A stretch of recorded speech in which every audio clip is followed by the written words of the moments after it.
안녕하세요. 사연에 빠지다의 DJ 민영입니다. 오늘도 사연이 재밌으셨다면 구독과 좋아요 버튼 꼭 눌러주시고요. 그럼 오늘의 첫 번째 사연 바로 시작할게요. 안녕하세요. 저는 행복복지센터에서 일하는 말단 공무원입니다. 행복복지센터라고 하면 뭐 하는 곳인가 하시는 분들이 더러 계실 텐데요. 과거에는 동사무소로 불렸던 곳이랍니다. 저는 그곳에서 매일 서류를 정리하고 민원을 처리하는 일을 하고 있죠. 공무원이 처음부터 꿈이었던 것은 아니었지만 안정적인 직업이 갖고 싶었던 제게는 딱 맞는 직업이었어요.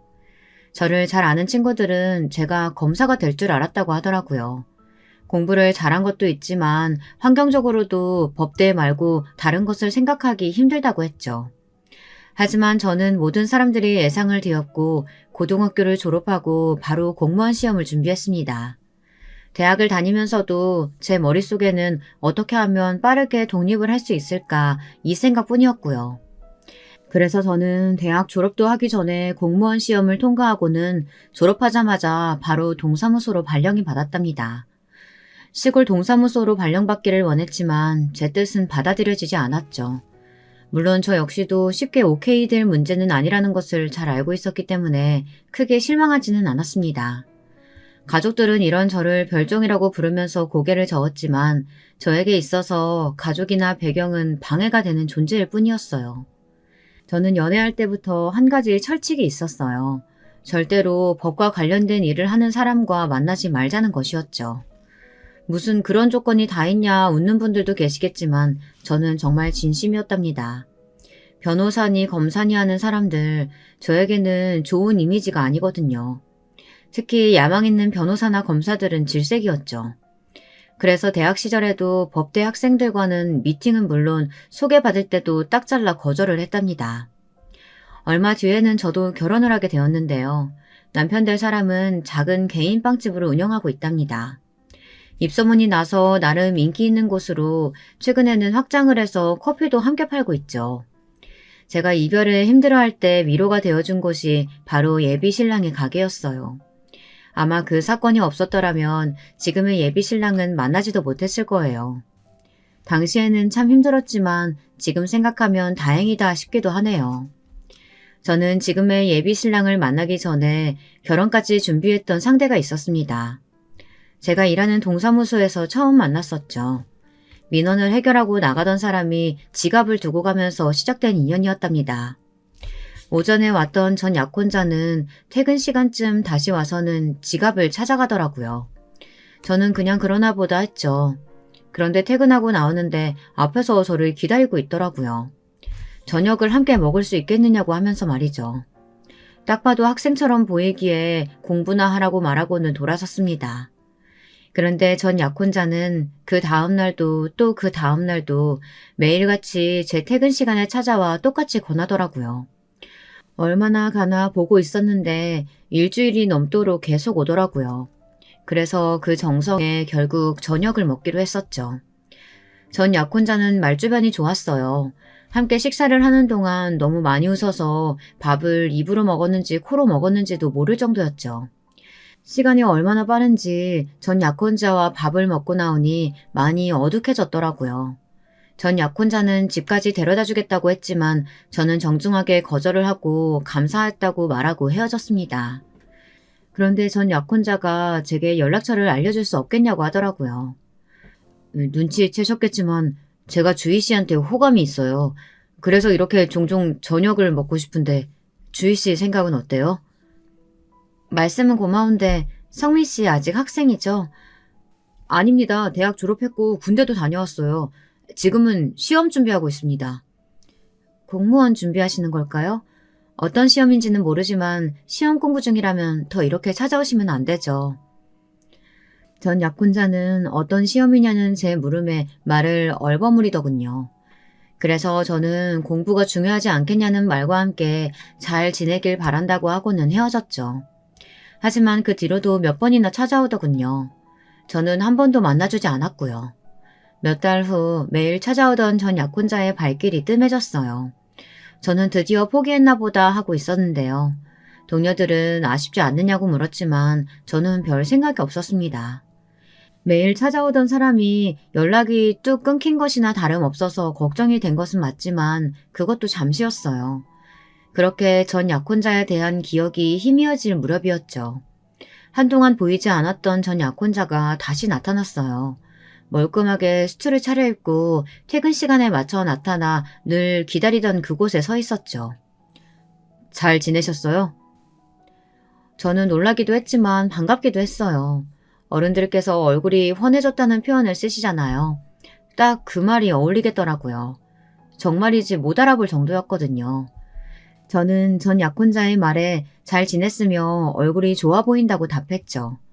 전 약혼자는 막 시험에 합격하고 정신이 없었는데 오늘 저를 만나기 위해서 신경을 좀 썼다고 하더군요. 그 말을 들으니 기분이 묘하더라고요. 뭔가 솜사탕을 밟고 있는 그런 기분이 들었죠. 시험에 합격했다니 축하해요. 주희 씨 앞에서 당당해지고 싶어서 열심히 했거든요. 오늘 저녁 어떠세요?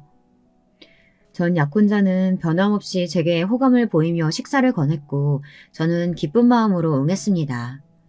식사 시간 동안 참 많은 이야기를 나눴어요.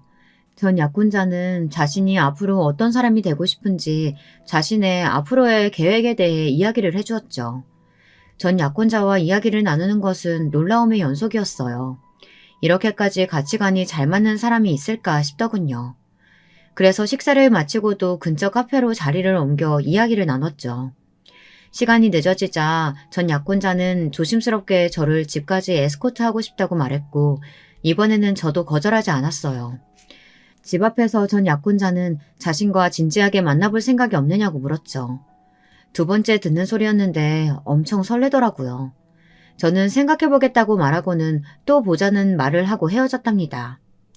사실 이미 제 마음속에는 전 약혼자와의 진지한 만남을 원하고 있었지만 그 자리에서 바로 답하기가 이상하게 망설여지더라고요. 혀끝에서만 대답이 맴돌았죠. 저는 그 이유를 곧 알 수 있었습니다. 전 약혼자와 주말에 데이트를 하려고 만났어요. 시간은 정말 잘 가더군요. 제가 좋아하는 곳을 어떻게 알았는지 하루가 너무 짧다는 생각이 들 정도였어요. 저녁을 먹고 산책 삼아 주변 공원을 걸었어요. 그때 제가 물었죠. 어떤 시험에 합격했는지 이제는 알려줄 수 있지 않느냐고요. 전 약혼자는 제가 이 이야기를 할 때마다 말을 얼버무리며 화제를 돌렸거든요. 역시나 이번에도 망설이더군요. 저는 이해가 되지 않았어요. 무슨 시험이기에 이렇게 말하기 힘든 걸까 하고 말이죠. 사실 나 사법고시 합격했어. 이제 연수원 들어갈 거야. 사실 바로 이야기하고 싶었는데 지갑 잃어버렸던 날 저녁 먹으면서 당신이 그랬거든. 이상형이 뭐냐는 질문에 법과 관련된 사람만 아니면 된다고. 그 말을 듣고 나니까 도저히 말할 용기가 안 났어. 당신이 나라는 사람을 만나보기도 전에 거절부터 할 것 같아서. 그걸 알고 있었던 사람이 지금까지 속였다는 거야? 고작 그게 무서워서? 고작이라니. 나는 당신이 좋은데 당신이 내가 법 공부했다는 이유만으로 나를 밀어내면 어떨지 내 입장에서 생각해봐. 전 약혼자의 말에 저는 대답할 말을 잃어버렸어요. 제가 극단적으로 법과 관련된 사람을 싫어하는 것은 맞지만 그렇다고 그 사실을 속여가며 제게 호감을 표시했다는 것이 쉽게 받아들여지지 않았죠. 저는 생각할 시간이 필요하다고 말하고는 그 자리를 도망치듯 벗어났어요. 처음에는 전 약혼자가 저를 속였다는 것이 분했고 시간이 지나자 왜 하필 법에 관련된 일을 하는 사람인지 원망스러웠어요. 제 이야기를 듣는 분들은 이런 제 마음을 이해하지 못하실 수도 있을 거예요. 도대체 무슨 일이 있었기에 법과 관련된 사람을 꺼려하는 건가 하고 말이에요. 실제로 주변 사람 중에는 저희 집이 무슨 범죄 집단과 관련이 있는 곳은 아니냐고 물어보는 사람도 있었는데요. 정반대랍니다. 저희 아버지는 검사셨고 큰아버지께서는 판사를 지내셨어요. 여동생은 외국에서 국제 변호사로 활약하고 있고 남동생은 로스쿨에 재학 중이죠. 말 그대로 법조계 집안이라고나 할까요? 당연히 집안 사람들이 법조계에 있다고 다 저 같은 생각을 하고 있지는 않겠죠. 법조계 사람들이 나쁜 것도 아니고요. 하지만 아버지같이 야망이 큰 사람과 함께라면 저처럼 생각하실 수도 있을 거예요. 아버지는 저나 어머니보다도 자신이 먼저였던 분이셨어요. 자신의 커리어가 중요했죠. 기억도 제대로 나지 않을 어린 시절 어머니가 세상을 떠나셨을 때 그 큰 장례식장에서 저는 혼자 앉아 엄마를 부르며 울고 있었어요. 물론 다른 어른들이 저를 달래주셨지만 그 사람들 중 아버지는 없었죠. 커서 알았지만 아버지는 정치인과 관련된 중요한 재판을 앞두고 있었기 때문에 장례식 마지막 날이 되고서야 오셨더라고요. 아버지 아니어도 함께 준비한 다른 검사들도 있었을 텐데 아버지는 무조건 자신이 해야 한다고 하시면서 고집을 부리셨다고 하더라고요. 아내가 죽어가는데 얼굴도 보이지 않을 만큼 바빴던 것도 모자라서 마지막 떠나는 순간도 보지 않으셨던 아버지를 저는 용서가 되지 않았답니다. 거기다 더 화가 났던 것은 어머니가 돌아가신 지 1년도 되지 않아 지금의 새어머니와 재혼을 하셨던 거죠. 새어머니가 나쁜 분은 아니셨어요. 오히려 저를 친딸보다 더 친딸같이 아껴주시는 분이시죠. 지금도 유일하게 연락하는 가족이 새어머니세요. 하지만 당시에 저는 아직도 어머니를 잃은 슬픔에 빠져있을 나이라 그런 아버지가 너무나도 밉고 원망스러웠습니다. 그때부터였죠. 아버지에 대한 적개감이 자라기 시작한 것은요.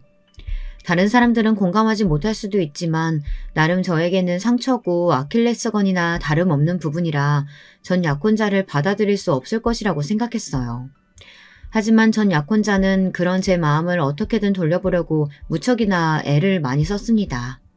그 정성에 저도 마음을 조금씩 열었고 저희는 1년의 연애 기간 끝에 결혼을 하기로 했죠. 전 약혼자는 그 사이 대형 로펌에 들어가 변호사로 일하기 시작했고요.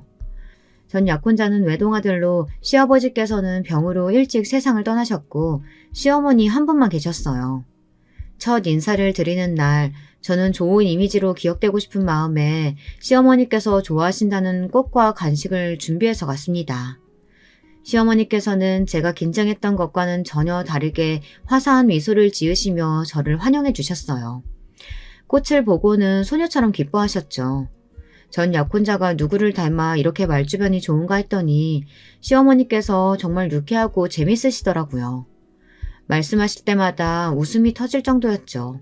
그렇게 즐겁게 시간을 보내고 나서는데 시어머니께서는 종종 놀러오라고도 말씀해 주셨답니다.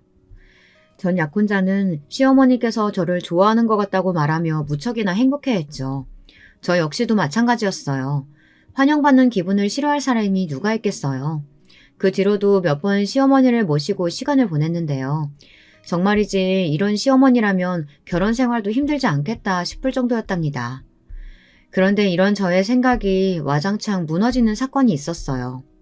결혼 준비를 하며 함께 예물을 보고 온 다음 날이었습니다. 보석상에서 일하는 친구에게 부탁해 예물을 맞췄던 저는 충격적인 연락을 받았죠. 친구가 전화가 와서는 시어머니께서 예물을 모두 취소하셨다고 하더라고요. 저는 무슨 일인가 싶어서 친구에게 물었지만 친구도 자세한 사정은 모른다고 했죠. 그저 전화가 오셔서 예물 맞춘 것들 다 없었던 일로 해달라는 말씀만 남기셨다고 하더군요. 저는 시어머니께 바로 전화를 드려 자초지종을 확인하고 싶었지만 연락이 닿지 않았어요. 전 약혼자도 마찬가지였고요. 저는 전 약혼자에게 예물을 취소하셨다는 소리가 무슨 일이냐고 문자를 남겼어요. 한참을 초조한 마음으로 기다리고 있는데 전 약혼자에게서 연락이 왔더군요. 그는 잔뜩 피곤해 지친 목소리로 결혼을 좀 미뤄야 할 것 같다고 말했어요. 저는 그게 무슨 소리냐고 물었지만 전 약혼자는 쉽게 대답하지 못하더라고요. 제가 계속해서 물어보자 전 약혼자는 망설이며 이야기를 하더군요. 시어머니께서 보이스피싱을 당하셔서 예물비를 날리셨다고 말이죠. 그 때문에 허겁지겁 취소를 한 것이라고 말이에요. 저는 금액을 떠나서 시어머니께서 많이 놀라고 상처받지는 않으셨을까 걱정이 되었어요. 전 약혼자는 금방 괜찮아지실 것이라고 했지만 저는 걱정이 돼서 시어머니를 찾아뵈었죠. 내가 네 얼굴 볼 낯이 없다. 아들이 변호사라는데 그런 곳에 속고 내가 부끄러워가지고 고개를 못 들고 다녀. 어머니, 그게 왜 어머니 탓이에요. 그런 나쁜 짓 하는 놈들이 문제지. 어머니께서 잘못하신 거 아무것도 없으니까 너무 자책하지 마세요. 시어머니를 위로하면서 괜찮다고 말씀드렸지만 시어머니께서는 충격이 꽤나 심하셨던 것 같았습니다. 며칠을 앓으시면서 자리에서 일어나지 못할 정도였거든요. 저는 그런 시어머니가 무척이나 신경 쓰여 퇴근하고는 예비 시댁에 들러 저녁을 차려드렸어요. 다행스럽게도 빨리 신고한 덕분에 범인을 잡았다고 하더군요. 돈을 돌려받지는 못했지만요. 그 일이 있고 나서부터 시어머니께서 저를 피하시는 것이 느껴졌어요. 저는 보이스피싱 사건이 그렇게 충격적이었나 싶었죠. 그래서 시어머니에게 회복하실 시간을 좀 드리고 나면 좋아질 거라고 믿었어요. 하지만 실상은 그게 아니었더라고요. 나중에 알았지만 시어머니께서 보이스피싱을 당하셨다는 것 자체가 거짓말이었더군요. 제가 진실을 알게 된 것은 예물 사건이 있은 지 한 달 정도 지났을 때였어요. 그동안 전 약혼자는 결혼을 서두르고 싶어 했죠. 예물은 살면서 챙겨주겠다고 하며 결혼을 미루지 말라고 하더군요. 저 역시도 결혼을 미루고 싶지 않았지만 시어머니께서 마음이 편하신 게 중요하지 않겠냐는 말로 전 약혼자를 설득하고 있을 때였어요. 친구와 오랜만에 공연을 보고 나오는 길이었죠. 앞쪽에 낯익은 뒷모습이 걸어가고 있더군요. 시어머니였죠. 젊은 여성분과 다정하게 팔짱까지 끼고 가더군요. 전 약혼자는 외동이었기에 순간 누군가 싶어 서둘러 따라가 시어머니를 불렀어요. 시어머니께서는 저를 보시고는 화들짝 놀라는 표정을 짓고는 허둥거리며 여기에 무슨 일이냐고 했죠. 친구랑 오랜만에 공연 보러 왔어요. 어머니는 무슨 일이세요? 공연 보셨어요? 어머니? 어머니라니? 이 사람은 누구예요? 내가 나중에 설명해 줄게. 우선은 그냥 가요. 너도 다음에 보자. 시어머니께서는 당황해하시며 그 여자에게 가자고 재촉하시고는 제게 차갑게 전화하겠다고 말씀만 남기고 가버리셨어요. 저는 이게 무슨 일인가 이해가 되지 않았죠. 저 여자는 누구며 왜 시어머니께서 당황하신 것인지, 그리고 그 여자는 제가 어머니라고 부르는 것에 왜 놀라는지 어느 것 하나 궁금하지 않은 것이 없었어요.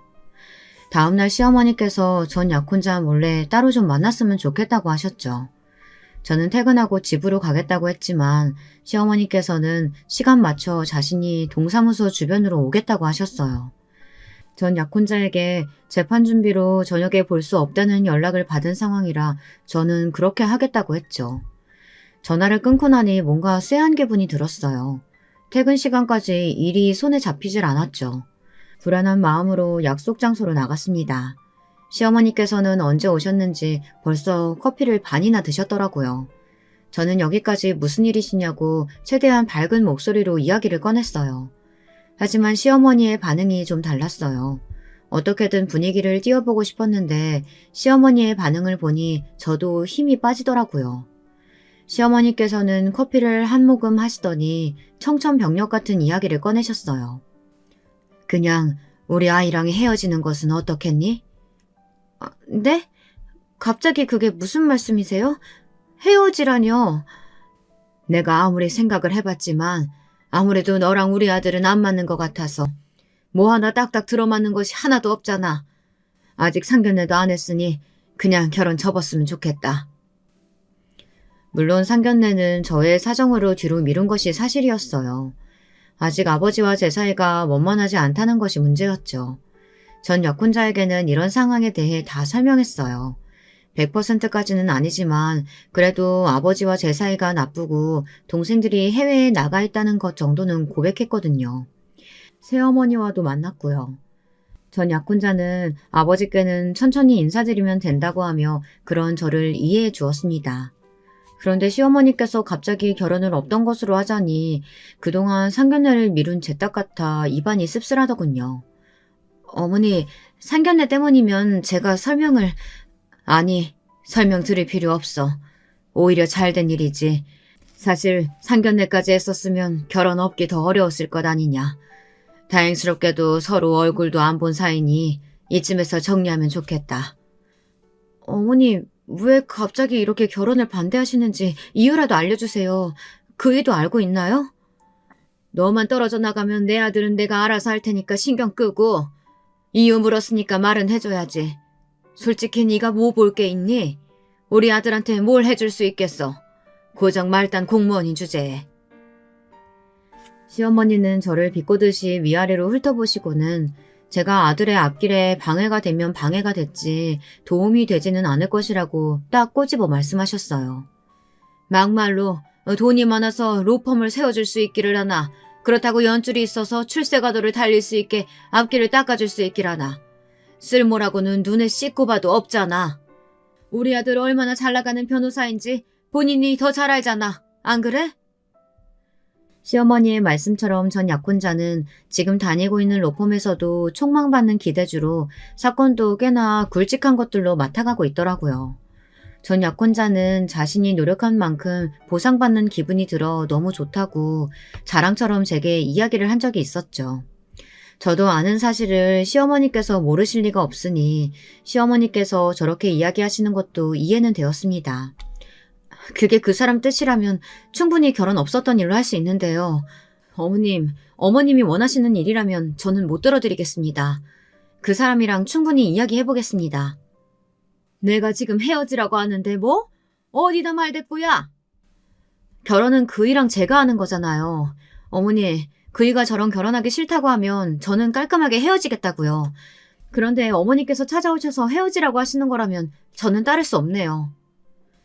시어머니께서는 저더러 꽃뱀이라고 부르시면서 남편 하나 잘 만나서 팔자 펴고 싶어하는 인간일 줄 처음부터 알았다고 손가락질을 하시더군요.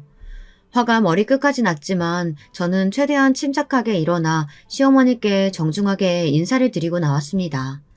집으로 돌아가는 길에 저는 눈물이 차오르는 것을 참고는 자취방으로 돌아왔어요. 집에 들어서자마자 참았던 눈물이 터졌습니다. 이런 대접을 받으면서 결혼할 이유가 없다는 생각이 들었고 바로 전 약혼자에게 파혼을 통보했죠. 시어머니 앞에서는 전 약혼자와 이야기를 해보겠다고 했지만 저는 그럴 생각이 조금도 없었거든요. 전 약혼자는 무슨 소리냐며 바로 집으로 찾아왔어요. 저는 시어머니와 있었던 일을 이야기하고는 어른이 반대하는 결혼 하고 싶지 않다고 분명하게 말했어요.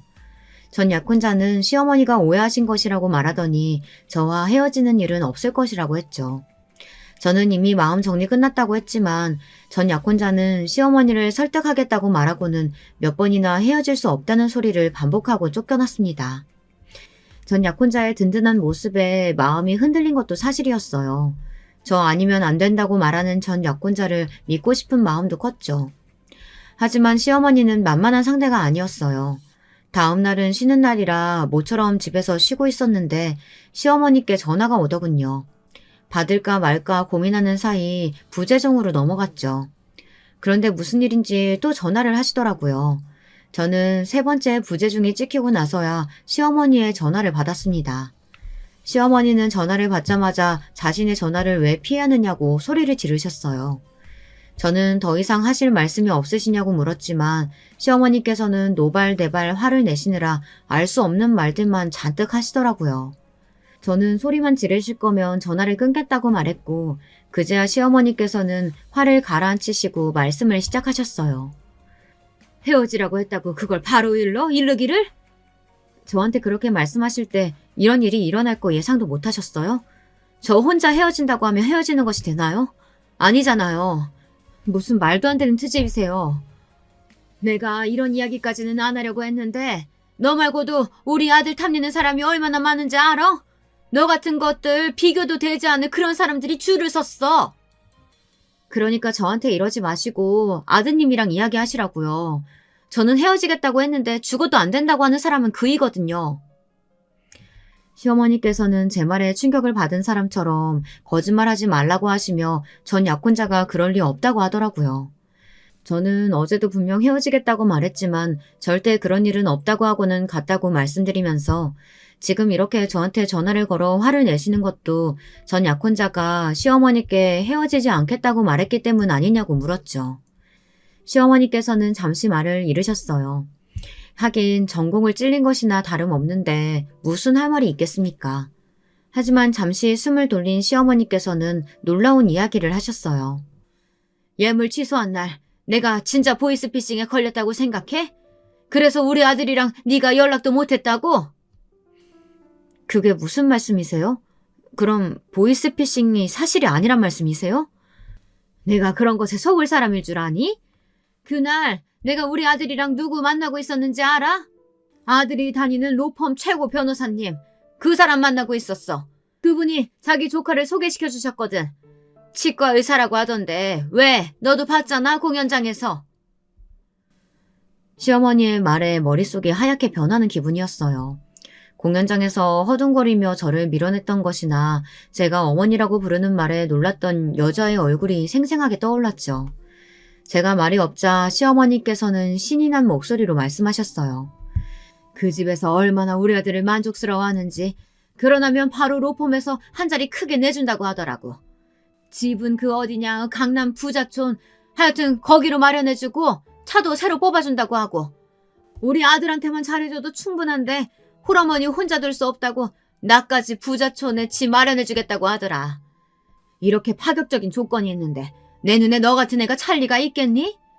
그러니까 적당히 하고 떨어지라고. 내가 섭섭지 않게 돈은 줄 테니. 저는 더 이상은 시어머니의 전화를 듣고 있을 수 없었어요. 보이스피싱에 당하셨다고 상심하셨던 것도 다 거짓말이었다는 것이 믿기지 않았어요. 그리고 그 거짓말에 전 약혼자까지 가세했다는 것이 눈물나게 서러웠죠. 그냥 다른 여자가 생겼다고 하면 그뿐인데 이렇게 사람을 비참하게 만들 필요가 있었을까 싶더군요. 저는 전 약혼자의 번호를 차단한 것은 물론 결혼 준비하던 모든 곳에 전화를 돌려 파혼을 하기로 했다고 말하고는 정리를 시작했습니다. 물론 이런 제 결단으로 인해 당연히 전 약혼자에게도 전화가 가겠지만요. 하지만 이미 차단을 해둔 상태라 연락이 닿지는 않았습니다. 전 약혼자는 늦은 시간 집으로 찾아와서는 이야기를 좀 하자고 하더군요. 저는 소란스럽게 하면 경찰을 부르겠다고 으름장을 놓았어요. 현재 잘나가는 로펌 변호사가 경찰에 끌려가는 모습이 좋아 보일 리 없는데 괜찮냐고 말이죠. 제 말이 단순한 위협으로 느껴지지는 않았는지 전 약혼자는 한 발 물러서더군요. 저는 결혼하지 않겠다는 제 의사에는 변함이 없으니 괜히 시간 끌지 말고 정리하자고 했어요. 하지만 전 약혼자는 절대 그럴 수 없다고 했죠. 이야기가 길어질 것 같아 저는 전 약혼자와 함께 근처 카페로 향했어요. 그리고 그 자리에서 저는 시어머니께 들었던 모든 이야기를 꺼냈죠. 아마 전 약혼자는 제가 모든 것을 알고 있을 것이라고는 생각하지 못했던 것 같아요. 보이스피싱으로 속인 거 그건 정말 미안해. 어머니가 그런 자리 만드셨다는 것도 몰랐어.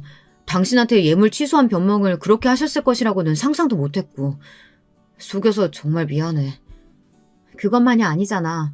그날 선보고 있었다며. 당신 어머니가 무척이나 마음에 들어하는 것 같던데. 그러니까 나랑 헤어지고 그 여자랑 결혼하라고. 아니야. 내가 왜 그 여자랑 결혼을 해. 나한테는 당신뿐인데. 그 여자한테도 결혼하고 싶은 사람이 있다고 분명히 말했고 그 여자도 알겠다고 했어. 그런 사람이 당신 어머니랑 사이좋게 팔짱 끼고 공연을 보러 다녀? 당신 가족들한테 대궐 같은 집 주겠다고 하고 당신을 로펌에서 큰 자리 하나 주겠다고 말하고? 전 약혼자는 그 모든 것이 시어머니의 허황된 꿈일 뿐이라고 말했지만 저는 더 이상 듣고 싶지 않았어요. 다시는 찾아오지 말라는 말과 함께 저는 전 약혼자와 함께 맞췄던 반지마저 돌려주었죠. 전 약혼자가 제게 매달려 사정을 했지만 저는 단호하게 돌아섰답니다. 집에 돌아온 저는 새어머니에게도 결혼을 없던 것으로 하기로 했다고 말했습니다. 새어머니께서는 충격받은 목소리로 무슨 일이 있었느냐고 물어보셨지만 저는 말을 얼버무리면서 정리하기로 했으니 다른 가족들에게는 알리지 말아달라고 했죠. 그날 밤 저는 뜬 눈으로 밤을 보냈습니다. 전 약혼자 앞에서 시원하게 파혼을 통보했지만 사람 마음이 그렇게 깔끔하게 정리되는 것이 아니잖아요. 저는 피곤한 얼굴로 출근을 했죠. 차라리 하루 쉬었으면 좋았을 것을 무슨 부귀영화를 누리겠다고 꾸역꾸역 출근을 했는지 지금도 후회가 되네요. 결론적으로 보자면 출근해서 벌어진 사건이 도움이 되기는 했지만 그 이상으로 제가 숨기고 싶었던 일들이 수면 위로 떠오르는 사건이 되기도 했거든요. 점심시간을 앞두고 한창 정신없이 바쁜데 동사무소가 떠나가라 소리를 지르면서 들어오시는 분이 계셨어요. 또 진상인가 싶었는데 시어머니더군요. 시어머니는 제 이름을 부르면서 당장 나오라고 소리를 지르셨어요. 함께 일하던 동료들이 이게 무슨 일이냐고 저를 쳐다보더군요. 걱정스러움과 호기심으로 가득한 눈빛을 받으며 저는 마지못해 자리에서 일어났습니다. 시어머니께서는 저를 보자마자 잘 만났다고 하시면서 꽃뱀이 자기 아들 망치려고 용을 쓴다고 하시며 당장 아들과 헤어지라고 했죠. 저는 얼굴이 화끈거릴 정도로 열이 올랐어요. 동사무소에 오신 주민들이 술렁이는 소리가 들렸죠. 저는 다급히 조용히 하시라고 말하며 시어머니를 밖으로 모시려고 했어요. 하지만 시어머니께선 그럴 생각이 전혀 없어 보이셨죠. 내가 틀린 말 했어? 고작 동사무소에서 근무하는 주제에 감히 우리 아들을 넘봐? 너같이 골빈년들 때문에 다른 사람들까지 욕먹는 거야. 알아? 남자 하나 잘 만나면 팔자 피겠구나 싶지? 내가 너 같은 족속들 모를 것 같아? 말 조심하세요. 저는 그 사람이랑 헤어졌으니까 더 이상 저랑 아무 관계 없는 사람이에요. 아무 관계가 없어? 그런데 우리 아들이 그 치과 의사한테 결혼할 사람이 있다고 말해? 내가 방금 무슨 전화 받고 왔는지 알아? 제가 그걸 왜 알아야 하는데요? 분명히 말씀드렸어요. 저는 헤어졌고 그 사람하고는 아무런 관계 없다고. 저한테 와서 이러지 마시고 그 여자 찾아가서 매달리기라도 하시던가요. 제 말에 더 화가 나신 시어머니께서는 막아서는 사람들의 팔을 뿌리치고는 동사무소 내에 배치되어 있는 종이며 안경이며 손에 잡히는 대로 던지기 시작하셨어요. 동사무소 직원들이 그런 시어머니를 재빠르게 붙들고는 안쪽 응대실로 모시고 갔죠. 동사무소에 있던 주민들은 이게 무슨 일인가 힐끔거리며 시어머니께서 들어간 곳을 보셨지만 그것도 잠시 동사무소가 정리되자 하나 둘 자리를 뜨셨어요. 저는 시어머니를 따라 응대실로 들어갔죠. 시어머니는 그런 저를 보자마자 손가락질을 하며 소리를 지르셨어요. 혹시나 위험한 상황으로 번질까 친한 동료 몇몇이 곁에 함께 있었는데요. 시어머니의 막말은 선을 넘었더라고요. 천한 공무원 주제에 감히 어디다 대고 짓거려? 이까지 공무원 좀 한다고 네가 뭐라도 되는 것 같지? 이런 일 하면서 고개 빳빳하게 들고 다니기는. 너희 집 꼬락서니도 알만하다. 알만해. 할머니, 자꾸 이렇게 행패 부리시면 경찰 부릅니다. 여기가 어디라고 와서 마음대로 하세요. 꿀에 동료라고 챙겨주나 본데 당신들도 똑같아. 저는 동료들에게까지 막말하는 시어머니를 질린 눈으로 바라보며 바로 전 약혼자에게 전화를 걸어 시어머니를 데리고 가라고 말했습니다. 시어머니는 보라며 자기가 눈앞에 있는데 자신의 아들에게 전화를 걸고 있다고 말하며 이러고도 헤어졌다고 할 수 있느냐고 하더군요. 저한테 이렇게 하셔도 소용없으니까 제발 밖에 나가서 아드님이랑 이야기하세요. 저는 진짜 헤어졌으니까. 하여튼 거짓말밖에 할 줄 모르는 것들. 공무원들이 다 그렇지. 지랄 맞은 것들. 진짜 내가 보다 어이가 없어서. 이봐요 할머니. 천한 공무원? 공무원 되고 싶어서 1년에 몇 명씩 지원하는지 알아요? 공무원은 아무나 되는 건 줄 아나. 뭐라고? 지금 뭐라고 했어? 어디 어른한테 건방지게? 자꾸만 말끝마다 주희씨 무시하는데요. 주희씨 집안이 어떤 곳인지 알고나 말씀하시는 거예요? 저는 동료의 팔을 당기며 조용히 하라고 했지만 이미 화가 날 대로 화가 난 동료는 그런 제 팔을 뿌리치고는 결국 제가 숨기고 있던 이야기를 터뜨려버리고 말았어요. 아주머니께서 그렇게 노래 부르시는 변호사 아드님? 주희씨네 가족에 비하면 아무것도 아니죠. 주희씨 아버지가 검사 출신 2선 국회의원이세요. 아시겠어요? 응대실은 삽시간에 조용해졌어요. 시어머니께서는 금방이라도 눈알이 튀어나올 것처럼 눈을 크게 뜨시고는 저를 바라보셨죠. 그 자리에 있던 사람들은 대부분 다 알고 있었지만 일부는 놀란 눈으로 저를 바라보더군요. 앞에 말씀드렸던 아버지는 원체 야망이 크신 분이었어요. 그래서 검사 일을 하시다 정치판으로 눈을 돌리셨고 2선 국회의원으로 국회에서 활동을 하셨더랬죠. 그러다 무슨 일인지 갑자기 국회의원을 그만두시고는 시골로 내려가셔서 유유자적 살고 계셨답니다. 하지만 아무 힘없는 아버지임에도 주변에서는 저를 굉장히 조심스럽게 대하는 편이었어요. 말로는 그만두셨다고는 하지만 아직도 아버지의 영향력이 꽤나 남아있는 모양이더라고요. 국회의원을 지냈다고? 그것도 2선? 아니 그게 정말이야? 정말 국회의원을 하셨다고? 속고만 사셨나? 주희씨 큰아버지는 판사도 하셨고 친척들도 줄줄이 법조계에 있는 아주 명망 높은 집안이거든요. 하지만 더 중요한 건 주희씨는 그런 배경 하나 없이도 착실하고 성실하게 잘 살고 있고요. 그런 훌륭한 사람이라고요. 그런데 뭐요? 감히 천한 공무원? 어디서 와서 막말이야 진짜.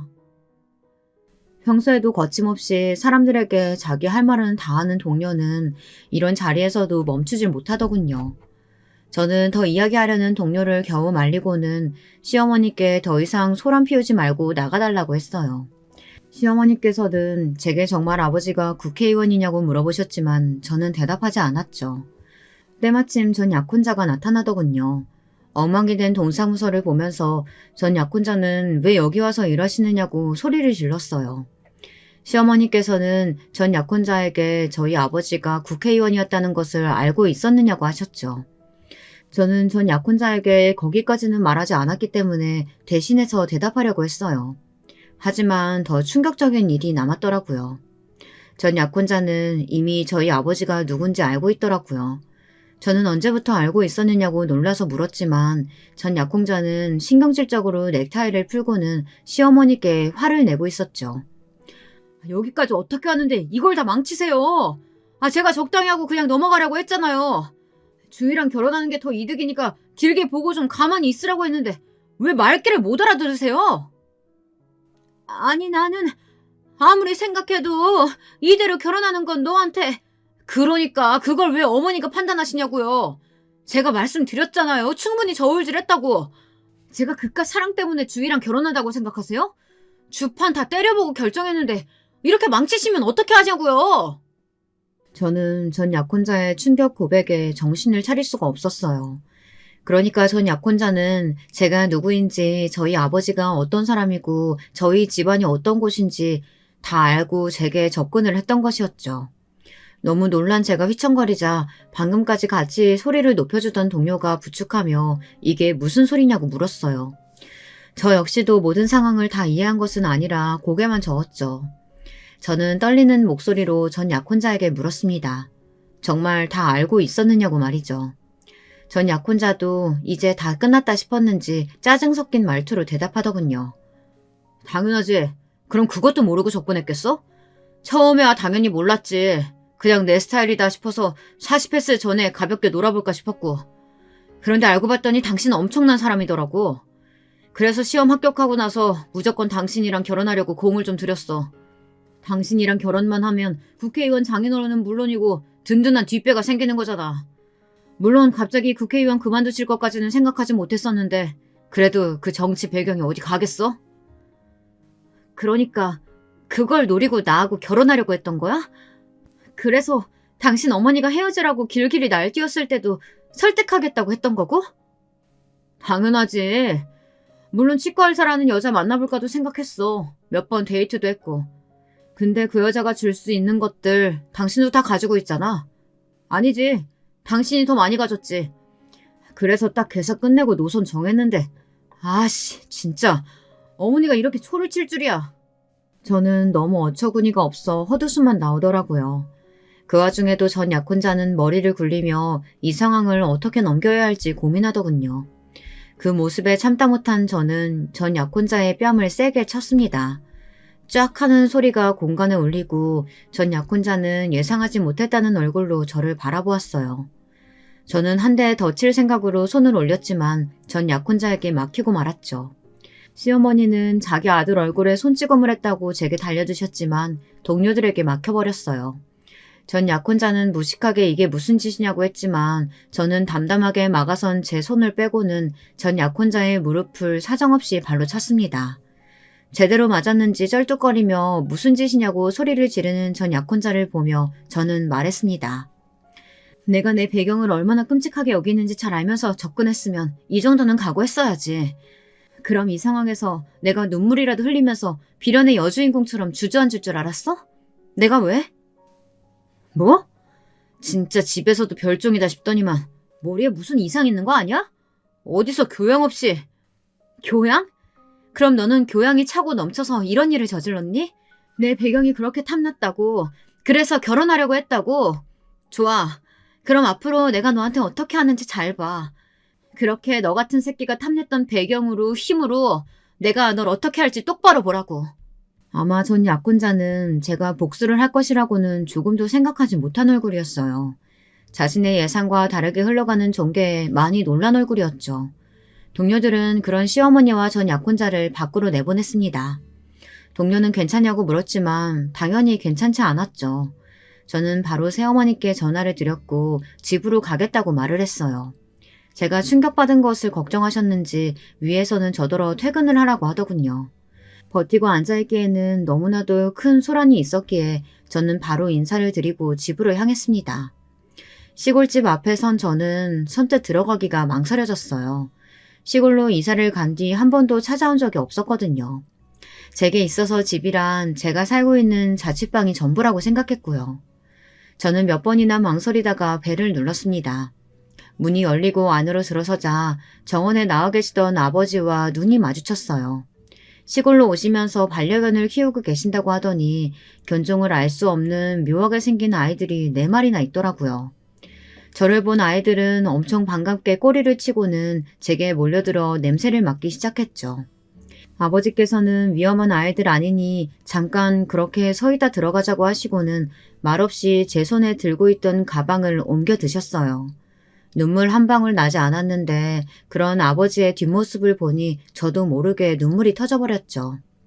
저는 그 자리에서 주저앉아 엉엉 아이처럼 울기 시작했습니다. 앞서 가시던 아버지는 그런 제 모습에 놀란 듯 가만히 서 계시더니 제 앞으로 오셔서는 같이 주저앉아 제 머리를 쓰다듬어 주기만 하셨어요. 그렇게 한바탕 눈물을 흘리고 들어온 저는 그동안 있었던 일을 사실대로 말씀드렸습니다. 아버지께서는 화를 내지도 욕을 하지도 않으셨어요. 그저 그동안 힘들었겠구나 딱 한마디 하실 뿐이었죠. 하지만 새어머니께서는 어떻게 그런 인간들이 있을 수 있냐고 하시며 절대 그냥 넘어가면 안 된다고 소리를 높이셨죠. 아버지께서는 저에게 어떻게 하고 싶냐고 물어보셨어요. 어떻게 하기는 어떻게 해요. 이것들을 가만히 안 둬야지. 감히 내 딸 눈에서 눈물이 나게 해? 그렇게 안 봤는데 정말 몹쓸 사람이네. 참나. 여보는 가만히 계실 거예요? 당신 배경 노리고 우리 딸 이용하려고 했다는데? 진정 좀 해요. 어떻게 하고 싶은지 주희한테 묻고 있잖아요. 주희가 원하는 대로 해줍시다. 그런 녀석 앞길 막는 것쯤은 아무것도 아니니. 아버지는 담담하게 말씀하셨지만 그 내용은 결코 가볍지 않았습니다. 복수하고 싶은 마음은 굴뚝 같았어요. 하지만 그렇게 했다고 해서 과연 제 마음이 가벼워질까? 그것도 아닌 것 같아 마음이 복잡했죠. 제가 고민에 빠져있자 아버지께서는 알겠다고 하시며 본인이 해결할 테니 그저 모르는 척하고 가만히 있으라고 하셨어요. 그리고는 동사무소를 옮기는 것은 어떻겠는지 물어보셨죠. 그 동네에서 계속 일을 하기에는 저도 힘들지 않겠냐고 하면서요. 그 말씀에도 일리가 있었지만 아직은 옮길 수 있는 시기가 아니니 위에 신청만 해두겠다고 했어요. 아버지께서는 힘을 좀 써볼까 하고 물어보셨지만 저는 그럴 필요 없다고 했죠. 주말 내내 집에서 여유로운 시간을 보내고 나니 전 약혼자에 대한 나쁜 기억도 어느 정도 정리가 되는 것 같았어요. 월요일 동사무소에 출근하자 다들 저를 보며 수군거렸지만 사람 처음 보냐는 동료의 호통에 그것도 쏙 들어갔죠. 사람들 시선이 불편하기는 했지만 그래도 저는 꿋꿋하게 이겨내며 직장 생활을 이어갔습니다. 그런데 일이 그렇게 간단하게 끝나지는 않더군요. 퇴근하는데 떡하니 전 약혼자가 저를 기다리고 있었어요. 할 말이 있으니 시간을 내라고 하는데 이것을 무슨 부탁하는 말도 아니고 명령조로 이야기를 하더라고요.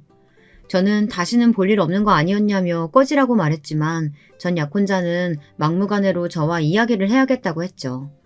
함께 있던 동료가 경찰을 부르겠다고 했더니 전 약혼자는 그런 것이 무서울 것 같냐고 마음대로 하라고 소리를 질렀어요. 그렇게 체면을 중시하는 사람이 이렇게 나온 것이 이상하다는 생각이 들어 할 말이 있으면 들어주겠다고 하며 동사무소 뒤편의 가게로 향했어요. 동료는 절대 혼자 보낼 수 없다고 하면서 저를 따라왔죠. 실내로 들어간 동료는 제 뒤편에 자리를 잡고 앉아서는 이야기를 나누라고 하더군요. 전 약혼자는 못마땅한 얼굴이었지만 그래도 상관없다고 하며 이야기를 시작했어요. 첫 시작부터 어이가 없더군요. 깔끔하게 헤어지기로 했으면 그렇게 해야 되는 거 아니야? 나한테 복수해서 남는 게 뭐가 있다고 이렇게 지저분하게 나와. 지저분? 복수? 나는 이미 당신 같은 인간 만났다는 사실도 지우고 싶은 사람이야. 내가 그딴 걸 왜 하는데? 당신 짓 아니면 누구 짓이란 말이야? 위자료 청구 소송 건 사람 당신이잖아. 그리고 우리 로펌 대표님한테 도대체 무슨 말을 짓거린 건데? 지금 내가 무슨 상황인지 알기나 해? 전 약혼자의 말에 의하면 로펌으로 소장이 온 것은 물론 로펌 대표가 전 남편을 지방으로 가 있으라고 했다고 하더라고요. 그게 싫다면 깔끔하게 로펌을 그만두는 것도 좋다고까지 하셨다고 했죠. 그 이야기를 듣는데 아버지께서 모르는 척만 하고 있으라고 하셨던 것이 떠올랐어요. 저는 그런 일은 모른다고 이야기하며 아무래도 아버지나 새어머니가 하신 것 같다고 했죠. 전 약혼자는 우리가 좋았던 때를 생각해서라도 없던 일로 묻고 가자고 하더군요. 좋았던 때라. 그런 적이 있기는 했죠. 얼마간은. 하지만 그런 기억마저 제게서 빼앗아간 인간이 할 말은 아니라는 생각이 들어 이번 일에 관해서는 아는 것이 없다며 설사 안다고 해도 부모님들 일지다 보니 제가 할 수 있는 일은 없다고 했습니다. 뻣뻣하게 요구하던 전 약혼자는 제가 조금도 흔들리지 않자 점점 애원하는 소리를 내기 시작했어요. 저는 비겁하기까지 한 전 약혼자의 모습을 보며 그 어떤 것도 들어줄 수 없다고 했죠. 너도 좋았잖아. 변호사 남자친구 소개하면서 어깨에 힘주고 다녔잖아. 내가? 고작 변호사밖에 안 되는 사람 데리고? 네 말대로 우리 집이 어떤 집인데 초짜 변호사를 자랑거리로 삼겠어. 안 그래? 저는 시어머니가 말씀하셨던 말투를 흉내내며 전 약혼자에게 말했습니다. 전 약혼자의 얼굴이 벌겋게 달아올랐고 제 뒤에 앉아있던 동료가 키득거리며 웃더군요. 저는 벌떡 자리에서 일어나며 앞으로 연락을 한다거나 또 찾아오면 위자료 청구 소장 말고도 다른 것을 더 받게 될 거라고 경고하고는 카페를 빠져나왔습니다. 속이 다 시원하더군요. 내심 저도 복수라는 것을 하고 싶었던 것 같더라고요. 동료는 잘했다고 저를 격려해주며 또 찾아오거든 꼭 자신을 불러달라고 든든하게 말해주었죠. 아줌마가 얼마나 무서운지 보여주겠다는 동료의 말에 저도 시원하게 웃었답니다. 저의 경고가 통한 것인지 아니면 다른 일이 있었는지는 모르지만 전 약혼자가 두 번 다시 제 앞에 나타나지 않았어요. 무슨 이별이 이렇게 요란한지 모르겠네요. 그래도 지금의 제 상황은 똥차가 가고 럭셔리카가 떡하니 찾아온 상황이라 이제는 전 약혼자의 이야기를 하는 것이 한결 마음 편해졌어요. 길고 긴 제 이야기 들어주셔서 감사합니다. 앞으로 결혼해서 행복하게 잘 살게요. 여러분, 두 번째 사연 시작하기 전에 좋아요, 구독 꼭 눌러주실 거죠? 그럼 두 번째 사연 바로 시작합니다. 안녕하세요. 유튜브에서 사연 영상을 발견한 이후로 사연에 빠지다 채널에 정착해서 정말 많은 사연들을 접해왔던 것 같아요. 세상 살아가는 모습들이 이렇게나 천차만별이고 또 어떻게 보면 이렇게나 다 엇비슷하구나 하는 생각을 사연에 빠지다를 통해서 하게 되었답니다. 보기만 할 때는 몰랐는데 제가 사연을 직접 써보려고 하니까 왜 이렇게 긴장이 되는 걸까요? 이야기의 포문을 어떤 방식으로 열어야 하는 건지 모르니까 이거 참 난감하네요. 간단히 제 소개를 해드리자면 저는 한 아이의 엄마입니다. 아이가 있다는 것은 이 아이에 부친되는 사람 또한 존재한다는 것이겠죠. 바로 이 인연에 얽힌 이야기를 적어보고 싶어서 이렇게 사연을 신청하게 된 것이에요. 제가 글을 적어내려가는 재주가 영 없는 사람이라서 사연의 완성도가 어떻게 될지 걱정이 앞서지만 제가 겪었던 일만큼은 절대 평범한 것이 아니었습니다. 이 경험에 기대어서 적어보도록 할게요. 결혼하고 1년이 채 안 되었을 무렵이었습니다. 아직 한창 좋을 신혼부부라고 할 수 있는 시기였죠. 그때 남편은 회식이 잦은 직장을 다니고 있었어요. 그곳이 워낙 회식하는 횟수가 빈번하고 예고 없이 갑자기 회식이 잡히기도 하는 곳이라 저는 익히 그런 부분을 알고 있었습니다. 익숙했었다는 것이죠. 그러던 어느 날이었는데 월요일부터 회식이 있다고 남편이 연락을 해온 겁니다. 아무리 그래도 월요일에는 회식이 있는 경우를 잘 못 봤다시피 했었기 때문에 참 드문 일이다 싶었었죠. 당연히 월요일이라서 무조건 바로 퇴근할 줄 알고 저녁 준비를 했는데 어쩔 수 없네. 저녁은 그냥 나 혼자 먹어야겠다. 그런데 진짜 웬 월요일 회식이람? 하여간에 희한한 곳이야. 예상 밖으로 혼자 저녁을 먹은 그날 남편은 늦은 밤에 집으로 돌아왔습니다. 보통 자정 무렵에 회식 마치고 들어올 때가 대부분이었기 때문에 일찍 왔다는 생각을 했었어요. 자기야, 그래도 월요일이랍시고 회식이 일찍 끝났네? 그러게. 아무래도 월요일부터 너무 달리면 한 주가 피곤하잖아. 남편은 어물쩡 답을 하고 말았습니다. 저는 그러려니 했었죠. 그리고 그 바로 다음 날인 화요일에 남편이 오후에 저한테 연락을 해왔어요. 오늘도 회식이 잡혔네. 어제 회식이어서 오늘은 없을 줄 알았는데 오늘도 회식이 있대. 아무튼 그렇게 됐으니까 그런 줄 알고 저녁 잘 차려 먹어. 나는 회식 끝나고 조금 늦게 들어갈게. 중요한 거래처와의 회식은 미루거나 거절하지 않는다는 게 그 직장의 방침이라나? 뭐 그러했습니다. 저는 또 그러려니 했어요.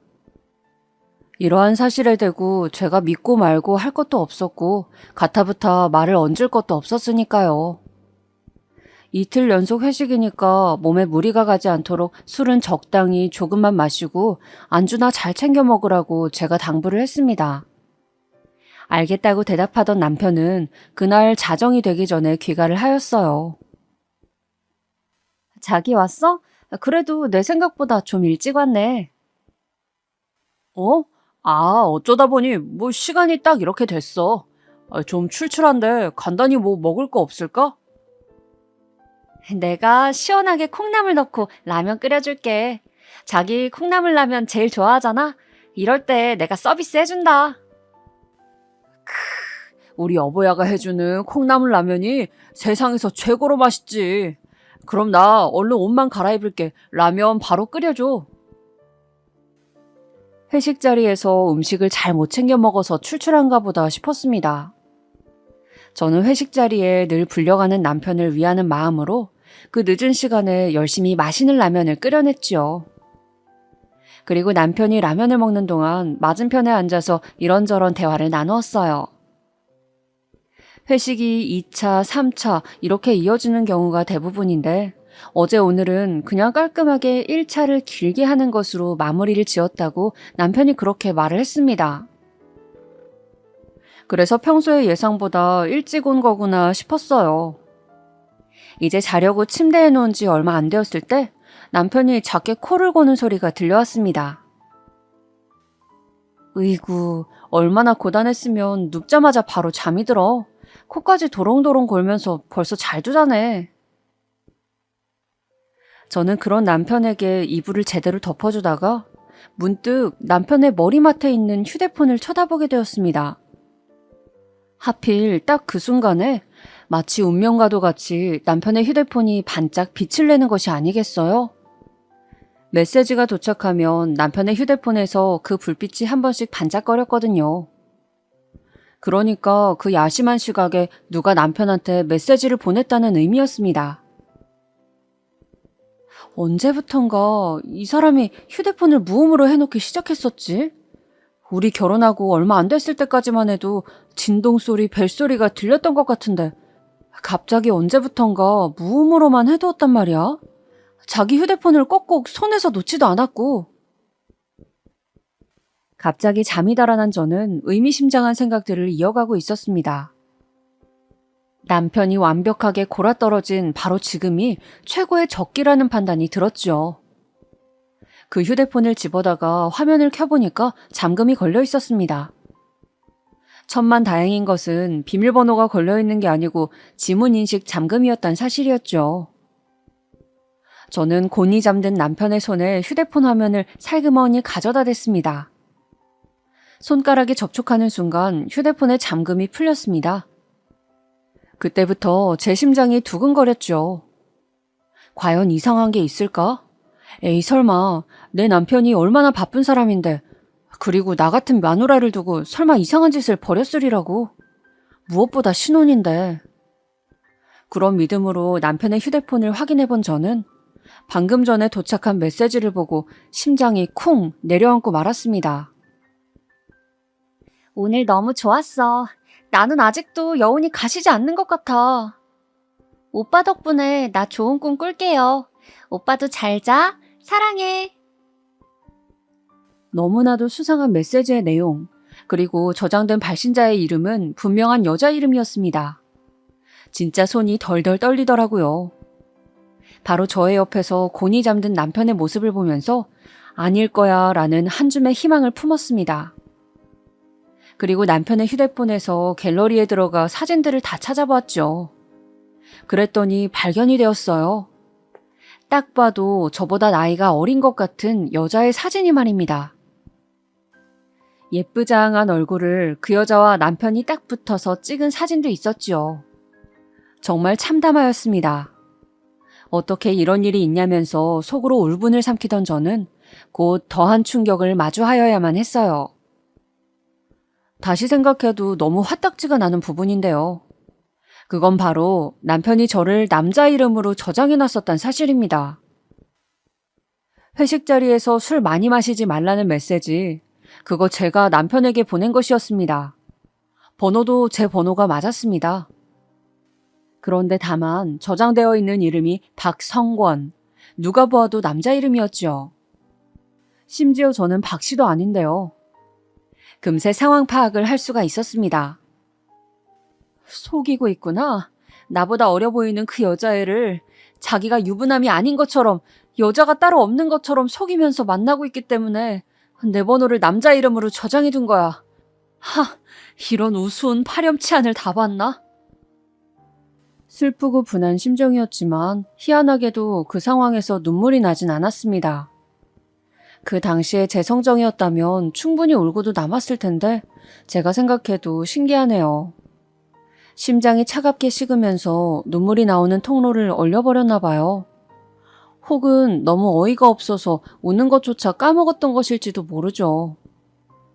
제가 그렇게 고요함 속에 분노하고 있을 때였습니다. 남편의 휴대폰에 메시지가 하나 더 도착을 했어요. 방금 전에 그 여자로부터였습니다. 나 지금 자려고 침대 위를 점프하다가 벽에 머리 쿵 박았죠요. 이럴 때 오빠가 내 옆에 있었으면 내 머리 만져주고 호흡 불어줬을 텐데 나 혼자 있어서 너무 서러워.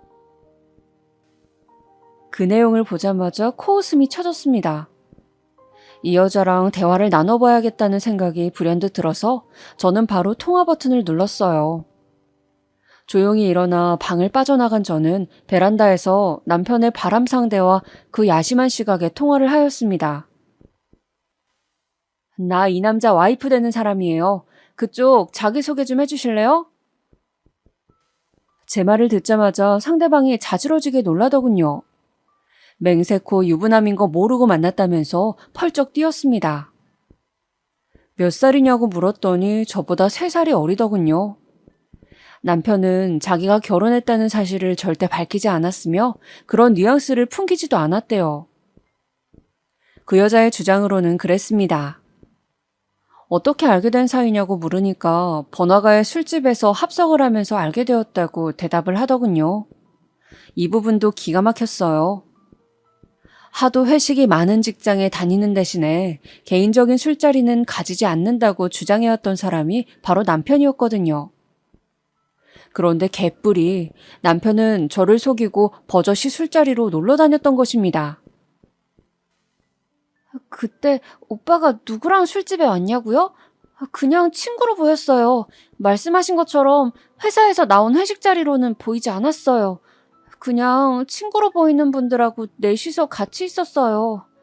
그날이 목요일이었는데 그분들이 출퇴근하는 회사원 복장도 아니었고요. 가장 황당했던 것들 중 하나, 그 여자가 알고 있는 남편의 이름은 제 남편의 이름이 아니었습니다. 자기 본명으로 바람 피울 배짱까지는 없었나 보더라고요. 아니면 지나치게 철저했던 것이었을 수도 있고요. 어찌됐든 남편의 이름은 그게 아니라고 알려주니까 그 여자는 크게 충격을 받았습니다. 유부남이라는 사실보다도 이름이 가짜였다는 것에 오히려 더 놀라던 눈치였죠. 그게 무슨 말씀이세요? 오빠 이름이 강민석이 아니라고요?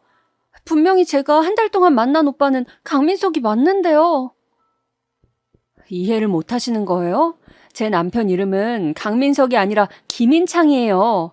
강민석은, 제 남편의 고등학교 동창 중에 그런 이름이 있었던 것 같기도 하고. 어쨌든 그쪽도 단단히 속으셨단 것만 알아둬요. 그나마 이런 걸 다 모르고 만났다니까 다행이라고 해야 할지. 미련 없이 정리하세요. 그럴 거죠? 네, 저 정말 아무것도 몰랐어요. 진짜 결백해요. 어쩐지 저한테 행동은 너무 과감하게 하는데 외박은 안 하려고 하는 걸 보면서 이상하다고 살짝 생각은 했었지만요. 저는 그 여자한테 남편을 처음 만났을 당시 술자리에 남편하고 같이 있었던 사람들이 대략 어떤 생김새였는지 가르쳐달라고 했습니다. 과연 어떤 놈들이 유부남과 그런 술자리에 가서 어린 여자를 꼬드겼는지 궁금했고 화가 났으니까요. 기억이 잘 안 난다고 하던 여자는 이윽고 같이 있었던 분들 중에서 한 분이 코에 점이 있어서 그것만은 확실히 생각이 나네요. 이렇게 말을 해주었습니다. 와, 그 특징을 들으니까 누군지 딱 알겠더군요. 그놈이 바로 강민석이었습니다. 그래서 남편은 그 자리에 같이 있었던 자기 친구의 이름을 빌려서 저보다 어린 여자를 꼬시고 놀아놨던 것이었어요. 그 강민석이라는 놈은 남편의 고등학교 동창인데 제가 결혼하기 전에도 몇 번 봤었고 저희 부부 결혼식 날에도 사회를 봐줬던 사람이었어요. 그런데 어떻게 이럴 수가 있는지 정말 세상에 믿을 놈 하나 없다는 생각이 들었습니다. 결혼한 유부남 친구가 다른 여자랑 놀아나면서 바람을 피는데 그걸 말리기는커녕 다들 같이 현장에서 지켜보고 있었다니. 그 모두가 상종 못할 인간들이었어요. 지금 생각해보니까 나랑 결혼하기 직전에도 자기 대학 선배로부터 여자를 소개받았었지? 선배의 부탁을 거절할 수 없어서 그냥 소개를 받았을 뿐이라면서 둘러댔었지만 내가 그 정황을 발견하지 않았어도 과연 이 실직고 했을까?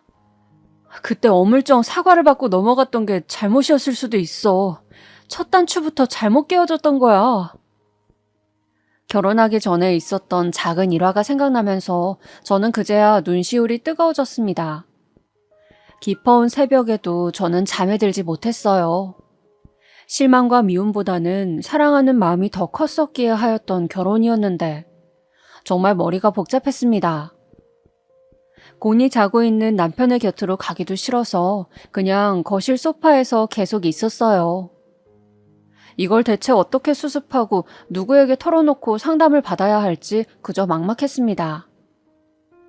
그런 와중에 제 뱃속에서 태동이 느껴지는 것에 저는 눈물을 훔쳤습니다. 네, 저는 바로 그 당시에 만삭의 임산부였습니다. 남편은 이런 저를 두고 바람을 피웠던 것입니다. 예정일이 불과 3주가량 남아있었던 무거운 몸의 만삭이었고 저는 그 상태로도 늘 한결같이 변함없이 남편을 뒷바라지하면서 내조에 충실하였습니다.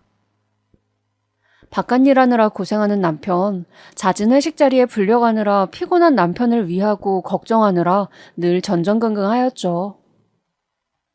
태어날 새 생명을 기다리며 하루하루가 설레고 떨리던 시기였는데 어떻게 이런 추잡한 일이 벌어질 수가 있는지 저는 당최 믿어지지가 않았습니다. 어쩜 그렇게까지 감쪽같이 거짓말을 하면서 저를 속였던 것인지 놀랍기도 했고 한편으로는 너무 소름이 끼쳤어요. 어떻게 해야 할지, 뱃속에 이 생명을 두고 무엇을 정답이라 판단 내려야 할지 알지 못해서 무섭고도 답답한 순간이었습니다. 당연히 잠도 제대로 못 자고 소파에서 간신히 선잠만 잤어요.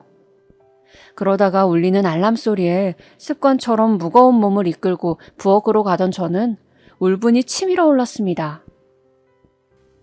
제가 습관적으로 남편의 아침을 차리려고 부엌 싱크대 앞에 서 있다는 사실을 알아차리는 순간 깊은 절망감이 들었거든요. 멍하게 식탁 의자에 앉아있다 보니까 남편이 일어나서 씻으러 가는 소리가 들렸습니다. 출근 준비를 하는 남편의 소리를 들으면서 멍하게 가정이라는 걸 한번 해봤어요. 내가 혼자서 애를 낳을 자신이 있나? 솔직히 말해서 없는 것 같은데 애를 낳고 직장을 다닌다고 하더라도 나 혼자서 이 한 생명을 오롯이 책임지기에는 그 무게가 너무 큰데 어떡하지? 그런 현실적인 가정들로 넋이나간 채 중얼거리던 저는 이윽고 부엌으로 온 남편을 마주하였습니다. 뭐야? 설마 지금 아침밥 준비가 아직도 안 되어 있는 거야? 왜 그렇게 멍하니 앉아만 있어? 나 이제 출근해야 돼. 나 아침밥 어떡하라고? 지금 그게 문제야? 아침밥? 갑자기 무슨 일인데 이러는 거야? 왜? 뭐 문제 생겼어? 그래, 생겼어. 아주 커다란 문제. 내가 봐버렸거든. 당신의 휴대폰에 날아든 메시지를. 제가 딱 그렇게 말하자마자 남편이 손으로 얼굴을 쓸어내리더니 작게 욕을 하더라고요. 차라리 무조건 오해다, 그냥 다 잘못했다, 이런 식으로 바로 나왔다면 어땠을까 싶어요. 그런데 한숨이나 푹푹 내쉬면서 자기 휴대폰 찾으러 방으로 들어가는 모습 보니까 그냥 힘 빠진 웃음만 나오더군요. 깊디 깊은 실망감이 들었습니다. 변명의 여지조차 없이 진짜로 바람을 피운 것이었구나, 이런 확인 사살이 들어서요. 이거 통화기록 뭐냐? 설마 걔랑 통화까지 한 거야? 왜? 내 남편한테 그 새벽에 문자 날리는 여자한테 내가 전화도 못 거니? 왜 나랑 결혼을 해서 이 꼴을 보게 해? 그냥 나랑 결혼을 하지 말지. 결혼하지 말고 그냥 마음 편하게 여자들 실컷 만나고 원 없이 술자리 다니면 됐잖아. 왜 나랑 굳이 결혼을 한 거야? 제가 울분에 차서 떨리는 목소리로 이야기를 하니까 남편의 눈빛이 수그러드는 게 보였습니다. 고개를 떨구고는 미안하게 됐다고 하더군요. 미안하게 됐다고. 그 사과가 정말 부질없고 허망하게 느껴졌어요. 자기는 출근해야 하니까 어쨌든 이만 나가보겠대요. 저는 눈물 고인 눈으로 비참하게 혼자 앉아있는데 달래주기는커녕 갑자기 허둥지둥하더니 짐 챙겨서 출근을 해버리더군요. 별별 생각이 다 들었지만 이제 곧 세상에 나올 귀중한 생명을 떠올리면 저는 별다른 선택지가 없었습니다. 그날 늦게 퇴근한 남편이 제 앞에서 무릎을 꿇는 것에 저는 눈을 감아버리고 말았어요. 마음속에서는 불신의 싹이 걷잡을 수 없이 자라난 뒤였고 남편의 얼굴을 보면 이제 애틋한 감정 따위는 전혀 들지 않고 있었지만 태어날 아이를 위해서 저는 비겁하게 상황을 덮어버리고 말았습니다.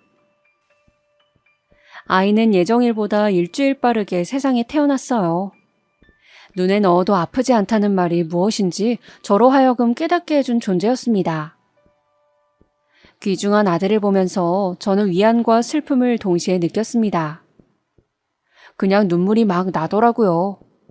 먼저 떠나신 친부모님 생각도 나버렸고요. 제가 6살 때였습니다.